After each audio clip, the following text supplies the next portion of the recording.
Hey guys, शुरू करते हैं सी प्लस में डेटा टाइप्स। डेटा टाइप्स क्या होते हैं? डेटा टाइप्स जब भी हम कोई भी वेरिएबल को क्रिएट करते हैं और उसके बाद में जब उसको वैल्यू असाइन कराई जाती है, तो वो वेरिएबल किस प्रकार की वैल्यू को होल्ड करेगा, ये डिपेंड होता है उसके डेटा टाइप्स पर। तो सी प्लस के अंदर बहुत सारे डेटा टाइप्स को सपोर्ट करता है, जैसे like int, double, float, string, char, boolean. ये बहुत सारे डेटा टाइप्स के एग्जांपल हैं। तो चलिए जाइए आइए जानते हैं इनको वन बाय वन करके इस वीडियो के थ्रू। डेटा टाइप्स, वैसे हमारे पास डेटा टाइप्स के तीन बेसिक टाइप्स होते हैं।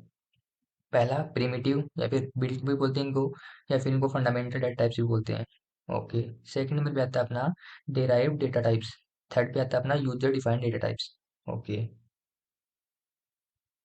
देखो, अब इनको तीन में डिवाइड किया गया है। First is primary, second is derived and is third is user defined. First क्या है? प्राइमरी के अंदर बहुत सारे डेटा टाइप्स आते हैं, जैसे इंटीजर आता है, अपना करेक्टर आता है, बूलियन आता है, फ्लोटिंग पॉइंट आता है जिसको रियल नंबर भी कहते हैं, और स्ट्रिंग डेटा टाइप आता है, वॉइड आता है। जबकि डिराइव्ड के अंदर क्या क्या आते हैं? Array, function, pointer, reference. Okay, फिर आते हैं कुछ यूजर डिफाइंड, जैसे class, structure, union, enum, typedef. ये सब आते हैं यूजर डिफाइंड के अंदर आते हैं अपने सी प्लस में। तो यूजर डिफाइंड और डिराइव्ड को हम अगली वीडियो में जानेंगे। इस वीडियो के थ्रू अपन जानेंगे प्राइमरी डेटा टाइप्स को। तो प्राइमरी डेटा टाइप्स में सबसे पहले आता है इंटीजर। तो सबसे पहले हम जानते हैं इंटीजर क्या होता है। इंटीजर, इंटीजर के लिए जो कीवर्ड यूज किया जाता है उसको इंट से रिप्रेजेंट किया जाता है। और ये मेमोरी के अंदर जब स्टोर होगा कोई भी इन टाइप का वेरिएबल, तो वो 4 बाइट ऑफ मेमोरी को स्टोर करेगा। ये 4 बाइट ऑफ मेमोरी कंज्यूम करता है जब स्टोर होता है। तो इसकी रेंज होती है, ये देखो, 21, 47, 48 और 36 and 48 two plus two minus तक होती है इसकी रेंज। इसके बीच में अपन इंटीजर को स्टोर करवा सकते हैं। इतनी वैल्यू यदि किसी इंटीजर की स्टोर करवाने तो हम इन टाइप के डाटा को काम में लेते हैं वहाँ पर। ओके, चलो, ये इंटीजर है। फिर यदि अपन किसी वेरिएबल में करेक्टर टाइप का डेटा को स्टोर करवाना चाहें, तो उससे पहले अपने को कैर टाइप का कीवर्ड यूज करना पड़ेगा। और ये मेमोरी के अंदर कितनी साइज को कंज्यूम करता है? 1 बाइट को। ओके। और इसकी रेंज होती है -128 टू +127 तक। ओके। फिर इसके बाद में आता है बूलियन टाइप का डेटा टाइप अपना। बूलियन टाइप का डेटा टाइप्स क्या कहलाता है? अब देखो, इसके अंदर क्या होता है, इसमें बूल टाइप का कीवर्ड काम मिला जाता है। जो वेरिएबल है उससे पहले आपको बूल लगाना पड़ेगा, उसके बाद में वेरिएबल का नेम, उसके बाद आप वैल्यू असाइन करवा सकते हैं। इसके अंदर दो आउटपुट आते हैं हमेशा, एक तो ट्रू होता है, एक फॉल्स होता है। ट्रू किसके लिए आएगा? हमेशा जो नॉन जीरो वैल्यू ना, उनके लिए तो आएगा ट्रू, और बाकी जो जीरो वैल्यू है उनके लिए आ जाएगा फॉल्स। ओके। उसके बाद अपना आता है फ्लोटिंग पॉइंट डेटा टाइप्स। इसके लिए आप फ्लोट कीवर्ड कम मिलेंगे। और मेमोरी के अंदर कितनी मेमोरी को यूज करता है? 4 बाइट ऑफ मेमोरीज। ठीक है। तो ऐसे ये चार पांच प्रकार अपने प्राइमरी डेटा टाइप्स के। चलो इनको कोड के थ्रू इम्प्लीमेंट करते हैं।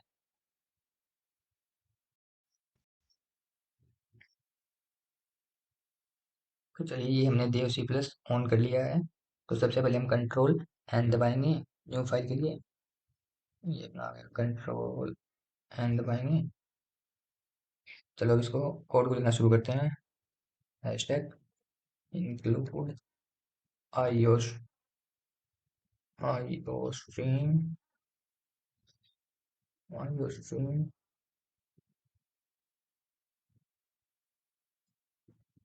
Using namespace HTT semicolon sign.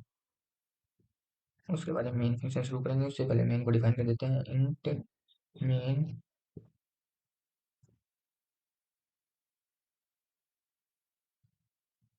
सबसे पहले अपने वेरिएबल को क्रिएट करते हैं। जैसे अपने बनाए वेरिएबल एच नाम का वेरिएबल बना लिया है, जैसे मान लीजिए वेरी बना दिया। ये वेरिएबल बना लिया। इसको यदि अपन डिजिट असाइन करवाना चाहें कोई भी, तो अपने को इसके पहले इंट लगाना पड़ेगा। ओके। इंट वेरी नाम का वेरिएबल है, इसको वैल्यू असाइन करवा दिया अपने 20। ओके।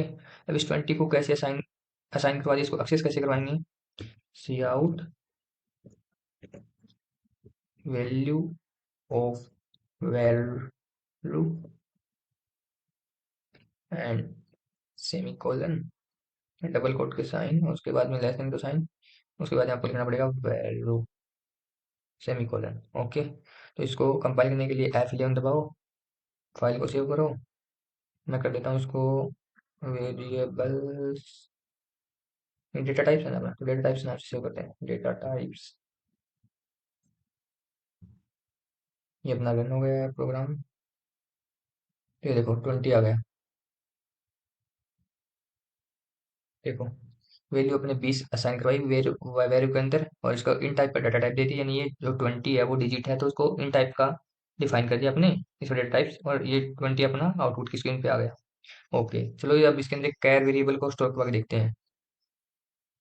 तो इसके लिए पहले कैर लगाना पड़ेगा, CHAR कैर। उसके बाद में आपको अभी वेरिएबल बनाना, जैसे आपने बनाया कि नाम का वेरिएबल आपका, उसके अंदर आपने असाइन करवाया। तो एक चीज ध्यान रखना, जब भी आप कैर वेरिएबल टाइप का कुछ भी कैरेक्टर यदि कभी स्टोर करवाओ किसी वेरिएबल में, तो आपको उससे पहले सिंगल कोट यूज करने पड़ेंगे, जैसे ऐसे। उसके मतलब जैसे आपने कैपिटल बी असाइन करवाना चाहें, स्मॉल बी, और उसके बाद आपको सेमीकोलन लगाना पड़ेगा। अब इसको प्रिंट करने के लिए C out double quote value of A, और लेस देन के वापिस दो साइन, और अपने को ए को एक्सेस करवाना है। तो अब देखते हैं, F11 दबाते हैं फिर से। तो ये देखो, यानी ए वेरिएबल है और उसके अंदर अपने बी की वैल्यू डाल दी है, तो ए के अंदर अब बी है तो बी इसने प्रिंट करवा दिया। देखो value of B A value of A, और इसके अंदर बी वैल्यू है। ओके, ऐसे आप किसी भी कैरेक्टर को स्टोर करवा सकते हो, उसको प्रिंट करवा सकते हो। उसके बाद अपने आता है एक स्ट्रिंग टाइप का डेटा स्ट्रक्चर आता है। स्ट्रिंग के अंदर क्या आता है, एक स्ट्रिंग को होल्ड करता है, तो उससे पहले आपको स्ट्रिंग लगाना पड़ेगा।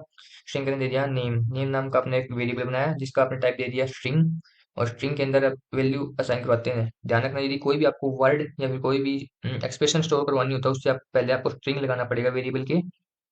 उसके बाद आप उस वेरिएबल में कोई भी नेम एक्सप्रेशन स्टोर करवा सकते हैं, जैसे अब इसके अंदर। और उस वेरिएबल को स्टोर करवाने से पहले आपको डबल कोट लगानी पड़ेंगे, जैसे ऐसा। इसके अंदर आप कुछ भी अब असाइन कर दो, जैसे मैं करवा देता हूँ कोडर। आप कुछ भी करवा सकते हो, और सेमीकोलन लगा देना। अब इसको सी आउट करते हैं, सी आउट और नेम सेमीकोलन साइन F11।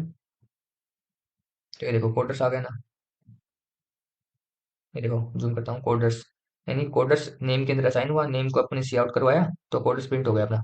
यदि कोई भी नेम असाइन करवाना हो तो उससे पहले आपको स्ट्रिंग काम में लेना पड़ेगा।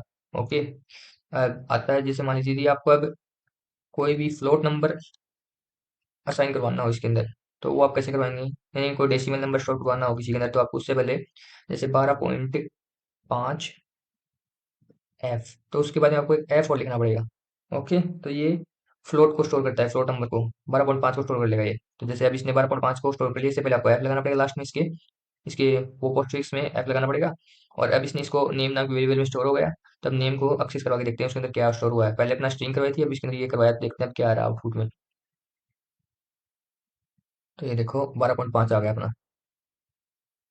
एक चीज ध्यान रखना, जो ये एफ है ये कभी भी आउटपुट स्क्रीन पे प्रिंट नहीं होगा। ये पोस्ट फिक्स है, तो बस इसके अंदर लगाना पड़ेगा आपको, और आउटपुट में कभी भी इशू नहीं होगा आपको, ये हाइड हो जाता है। ओके, तो 12.5 अपना असाइन हो गया। ओके, चलो अब देखते हैं बूल डेटा टाइप्स क्या होते हैं। तो बूल, अब बूल के अंदर मैंने बताया था आपको, ये जीरो नॉन जीरो वैल्यू पे काम करता है। ओके, जैसे इसके अंदर यदि मैं ट्रू दे दूंगा ना, ट्रू, तो देखना वन आउटपुट आएगा इसका। ये देखो ऑलवेज वन आएगा इसका। मैंने इसके अंदर ट्रू असाइन करवाया तो ये वन आ गया। ओके, लेकिन यदि मैं फॉल्स असाइन करवाऊँ, जैसे ट्रू की जगह फॉल्स करते हैं, चलो फॉल्स, तो फॉल्स क्या करेगा, देखो F11 जीरो आएगा इसका। ये देखो, अब देखो जीरो प्रिंट हो गया। तो यदि आप ट्रू दोगे तो वन प्रिंट होगा, और फॉल्स दोगे तो आउटपुट स्क्रीन पे आपका जीरो प्रिंट हो जाएगा। ओके, और यदि आप इसके अंदर वन देते हो ना, तो भी आपका वन ही प्रिंट होगा। टू असाइन करवाओगे तो भी वन प्रिंट होगा, कुछ भी असाइन करवाओ नॉन जीरो वैल्यू, तो हमेशा वन देगा आपको ये। जैसे अपने इसके अंदर नाइन को असाइन करवाया नेम नाम के वेरिएबल में, और उससे पहले बूल डेटा टाइप लगा दिया, तो ये नाइन को प्रिंट नहीं करेगा अभी ये अभी ये वन और जीरो को ही आउटपुट स्क्रीन पे दिखाएगा। तो चलो चेक करते हैं क्या आ रहा है। ये देखो वन ही आएगा। आप यदि नॉन जीरो वैल्यू दे दोगे इसके अंदर, तो आपको हमेशा ये वन ही प्रिंट में लेके आएगा, और यदि आपने जीरो वैल्यू दी कोई भी तो आपको जीरो दिखाएगा ये, और ट्रू दिया तो भी वन आएगा, फॉल्स दिया तो आपको जीरो प्रिंट में मिलेगा। ओके, चलो अब इन ऑपरेटर्स की साइज को जानने के लिए अपने पास एक साइज ऑफ ऑपरेटर होता है। वैसे हम ऑपरेटर आगे की वीडियो में जानेंगे, बट एक साइज ऑफ ऑपरेटर के थ्रू अपन अब जान सकते हैं कि कोई भी डेटा टाइप से अपना कितनी वैल्यू को होल्ड करता है। जैसे मैंने आपको बताया था कि इन टाइप का जो डेटा टाइप है वो 4 बाइट मेमोरी कंज्यूम करता है, और अपना जो फ्लोट है वो भी 4 बाइट करता है, करेक्टर 1 बाइट करता है, अपना बूल भी 1 बाइट करता है। तो चलो इसको कोड के थ्रू जानना पड़ेगा कि कैसे होता है। तो चलो देखते हैं कोड के थ्रू क्या आता है आउटपुट में। तो सबसे पहले आपको लिखना पड़ेगा सी आउट। ओके।